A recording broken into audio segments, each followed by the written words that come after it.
મિત્રો, આપ જોઈ રહ્યા છો સાચી સમાચાર.live। હવે જોઈએ અગત્યના સમાચાર।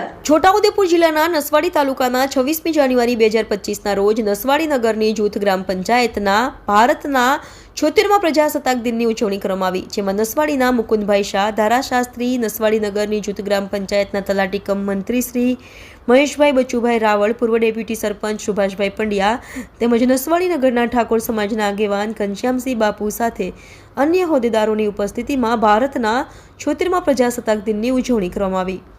રિપોર્ટર રાકેશ તડવી, સાજી સમાચાર.live, છોટાઉદેપુર।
साहेब ने आदो साहेब बोलते